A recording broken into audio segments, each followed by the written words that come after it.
બોલો ને ભાઈ, બાજુમાં દેરાસર હોય ત્યાં ન જાય, 10 કિલોમીટર દૂર દેરાસર હોય ત્યાં આગળ જાય. કેમ ભાઈ? કારણ કાંઈ? સાહેબ જાગતા છે. મેં કીધું મારા ભગવાન તો કેવળ જ્ઞાની, કાયમ જાગતા. બીજા કોઈ દેવ જાગતા હોય, ઊંઘતા હોય, બધું બને. અરિહંત પરમાત્મા તો કાયમ જાગતા હોય. મને કે નહીં સાહેબ, પણ શનિવારે તો મુનિ સુવ્રત.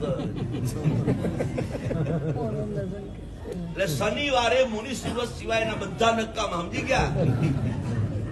આના જેટલું મોટું તીર્થંકર ભગવાનનું અપમાન કયું હોય બોલો? શનિવારે એટલે બાકીના 23 નકામા, એકલા મુનિ સુવ્રત. મંગળવાર આવે તો જો બધી ખબર છે. બધાને બધા એડ્રેસ ની ખબર છે, કયા વારે કયા ભગવાન. સાચું કહું, શનિવારે મુનિ સુવ્રત કે મંગળવારે વાસુ પૂજ્ય, એ તમને યાદ આવે એનો ચાલો વાંધો ન લો. મુનિ સુવ્રત શેને માટે યાદ કર્યા એ મને કહો. વાસુ પૂજ્ય કેમ યાદ કર્યા એ મને કહો. મારે તમારા મોઢાનું છે. હે જી? એટલે એનો મતલબ એક જ થયો કે ભગવાન સાથે લેવા દેવા નથી, ભગવાનનો પણ ઉપયોગ. હા, અમારો પણ ઉપયોગ. તમને ખબર નથી? બિલકુલ તમને કહી દઉં. એક પ્રસંગ કરવો છે કોઈને, 10 જણને પૂછે પ્રસંગ સારો કરવો હોય તો ગવૈયો કયો લાવવો, પછી એમ પૂછે રસોઈયો કયો લાવવો, પછી પૂછે મંડપ વાળો કયો લાવવો, પછી પૂછે લાઇટિંગ વાળો કયો લાવવો, સાઉન્ડ વાળો કોણ લાવવો, એમ પાછું પૂછે કે મહારાજ પણ કયા લાવવા. સમજી ગયા? કયા મહારાજ આવે તો આપણો પ્રસંગ દીપે. જેવો પ્રસંગ પત્યો, બેન્ડ વાળા કે રૂપિયા ચાલ રવાના હતા, મંડપ વાળા કે રૂપિયા ચાલ રવાના હતા, ગવૈયા કે બોલો તમારા કેટલા હતા, આપણે આટલા, ચાલો લઈ જાઓ. પાછું કે આવો ભગવાન નો અવસર છે, થોડા ઓછા કરો, વ્યાજબી કરો, તમને લાભ મળશે એમ કે પાછું બોલો. અને અમને પણ કે સાહેબ પધારજો. સાચું બોલો, તમને અમારી સાથે પણ કોઈ લેવા દેવા ખરી? એમ જેને ભગવાન સાથે જ લેવા દેવા ન હોય, કે મને એક પ્રોબ્લેમ છે, કોઈ કે કીધું તું વાસુ પૂજ્ય ની પૂજા કર, તારું ઠેકાણું પડશે, તો કે વાસુ પૂજ્ય. વળી કોઈ કે ના ના યાર, તારા માટે વાસુ પૂજ્ય નથી, તારા માટે મુનિ સુવ્રત છે, ખાલી મુનિ સુવ્રત.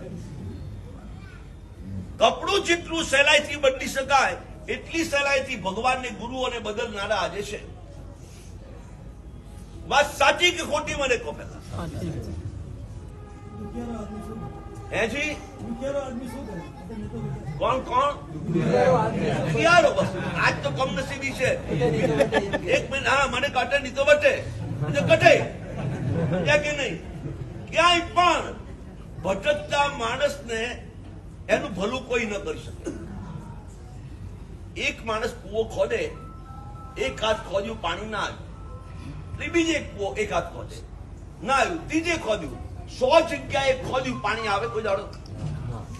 એક જ જગ્યાએ 100 હાથ ખોદે તો પાણી આવે. આપણામાં એટલી પણ ભગવાનને વળગવાની ક્ષમતા તૈયારી નથી.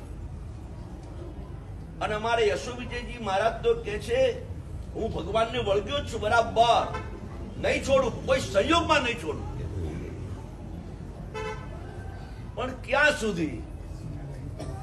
ભિખારી હોય ને, એક ટુકડો નાખો એટલે રવાના. શેરીનું કૂતરું એવું જ હોય, આવીને વસ્તુ હોય, જરાક આમ નાખો એટલે રવાના. સુખનો ટુકડો મળે અને આપણે રવાના થઈ જઈએ તો આપણામાં ને ભિખારીમાં ફરક છે. યશો વિજયજી મહારાજ કે હું એવો નથી. જ્યાં સુધી ભગવાન તમે જ્યાં પહોંચ્યા છો એ મોક્ષ મને નહીં આપો, ત્યાં સુધી તમારો કેડો નહીં છોડું. દેવલોક આપો તોય નહીં, ચક્રવર્તી પણ આપો તોય નહીં, રાજ રાજેશ્વર નું પદ આપો તોય નહીં. ગમે એટલા દુનિયાવી સુખો મળશે, મને એનાથી ધરવ નથી. મને તું જ્યાં ગયો છે મારે ત્યાં આવવું છે, ત્યાં સુધી તમને છોડીને ક્યાંય નહીં જાઉં. બોલો વાત સાચી? આજે તો હાલત એવી થઈ ગઈ, ભાઈએ કીધું દુખિયારો ક્યાં જાય, સમજી ગયા? એટલે કોઈએ કીધું 15 પૂનમ ભર શંકેશ્વરની, તારા પ્રોબ્લેમ સોલ્વ. અરે યાર 15 નહીં 25 ભરી પણ ઠેકાણું નહીં પડ્યું. એટલે પછી દુખિયારાને બીજો કોઈ મળે રેવા દે, એના બદલે હું નહીં બોલું આજ એટલે પારસનાથને મૂકીને વળી ત્યાં ગયો. કારણ કે એમ તો કામથી કામ છે ને પારસનાથ સાથે લેવા દેવા નથી. એને કામથી કામ મારો પ્રોબ્લેમ સોલ્વ થવો જોઈએ.